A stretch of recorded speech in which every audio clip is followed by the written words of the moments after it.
Canada's Royal Navy commander just said it out loud. Canada is down to one operational submarine. One. HMCS.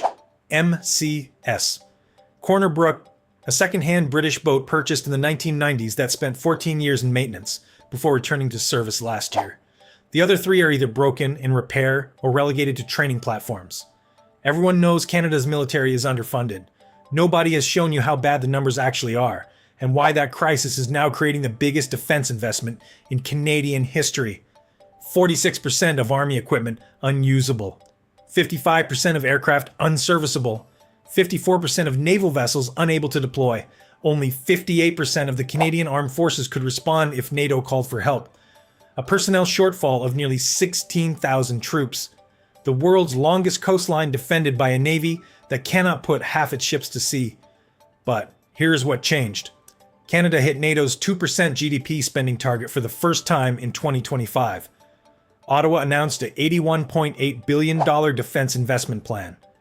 A 5% GDP target is set for 2035. 12 new submarines are being procured for $44 billion.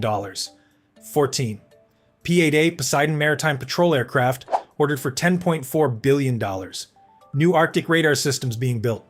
Northern operational hubs under construction. And 2 countries are fighting to arm Canada with the most advanced conventional submarines on the planet. This is not theory. The money is allocated, the bids are in, the transformation is underway. Today, we're showing you how Canada went from a military embarrassment to the fastest rearming democracy in NATO. If you want to stay on top of this story, hit like, subscribe, and ring the notification bell. But first, let us look at how Canada's military fell this far and why the turnaround is happening now. Let us start with how Canada's military reached this crisis. Decades of chronic underfunding created the current state. Successive governments treated defense budgets as optional. Equipment aged without replacement. Personnel numbers declined without recruitment. Training programs shrank without investment. The result is a military where nearly half of everything is broken. The Victoria-class submarines are the most visible symbol. Canada bought them second-hand from the Royal Navy in the late 1990s for $750 million. The maintenance costs since then have exceeded the original purchase price many times over.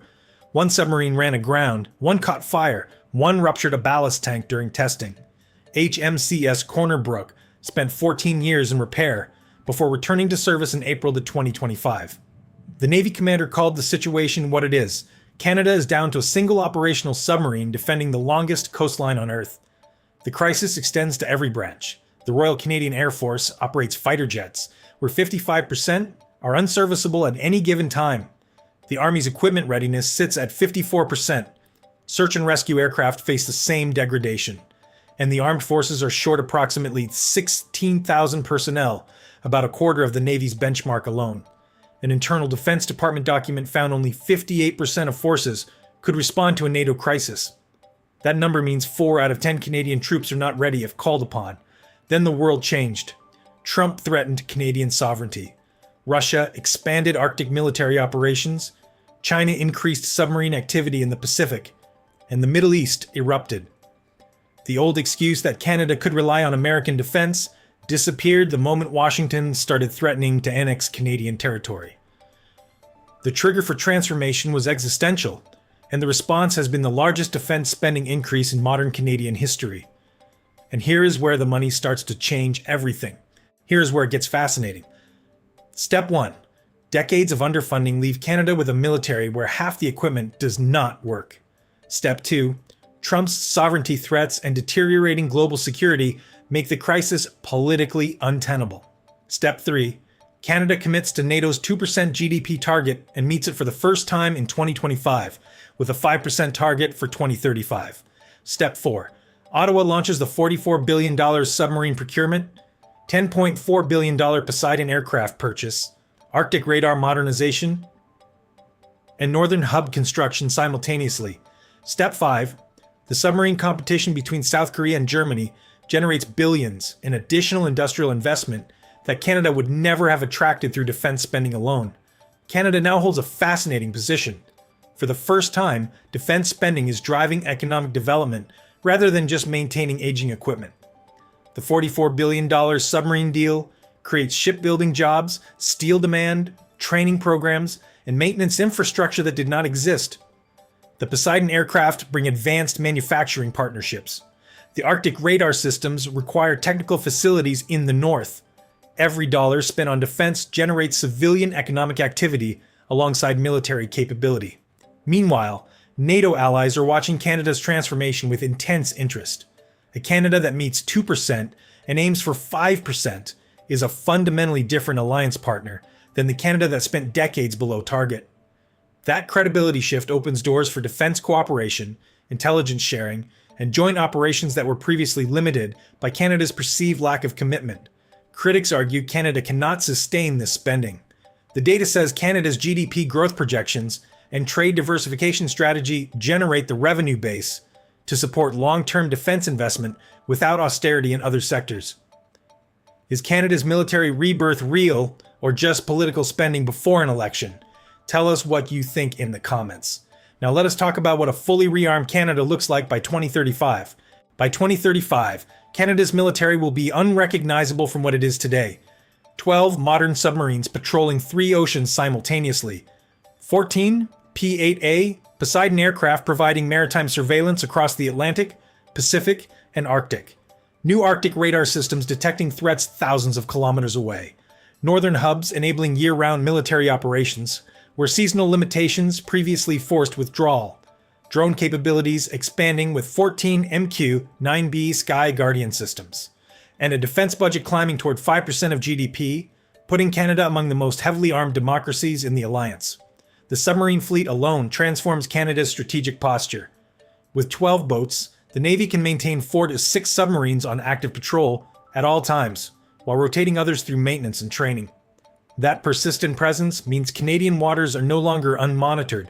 Undersea cables carrying internet traffic between continents will have Canadian submarines protecting them. Arctic approaches will have submarine patrols year-round.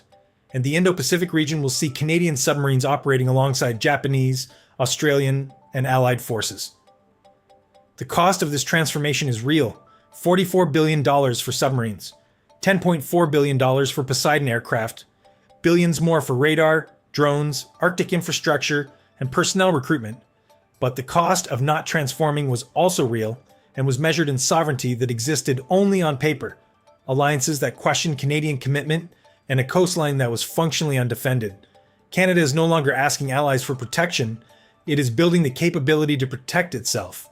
That shift in posture changes every diplomatic conversation, every alliance negotiation, and every sovereignty claim Canada makes from this point forward. Armed nations are treated differently than unarmed ones. So where does this military rebirth take Canada? The answer is permanent. The endgame is clear. Canada is rearming at a pace not seen since the Second World War. One operational submarine becomes 12. Grounded aircraft become modern patrol fleets. Seasonal Arctic patrols become year-round operations. Undefended coastlines become monitored waters. And a military that could only respond to 58% of NATO obligations becomes a force that leads Allied operations in the Arctic, the Pacific, and the Atlantic simultaneously. The fundamental shift is not just hardware, it is identity. For decades, Canada was the ally that underspent, under-equipped, and underperformed. That reputation is being erased by commitments that are measurable in dollars, contracts, and delivery timelines. The $44 billion submarine deal is not a promise. It is a procurement with bids already submitted. The Poseidon aircraft are not theoretical. They are on order with deliveries starting next year. The Arctic radar is not a plan. It is under construction. Canada's defense future is permanent because the threats that triggered the spending are permanent. Russia's Arctic ambitions do not retreat. China's Pacific expansion does not reverse. The Middle East does not stabilize. And American reliability does not restore itself overnight. The world Canada is building for is one where sovereignty requires military capability, not just diplomatic words. That realization is now bipartisan, institutional, and funded. And that transformation is already locked in. The budgets are allocated, the contracts are signed, the bids are submitted, the construction has started. What Canada is building over the next decade is a military that matches its geography, its alliances, and its ambitions for the first time in modern history. Canada had one working submarine and a military where half the equipment was broken.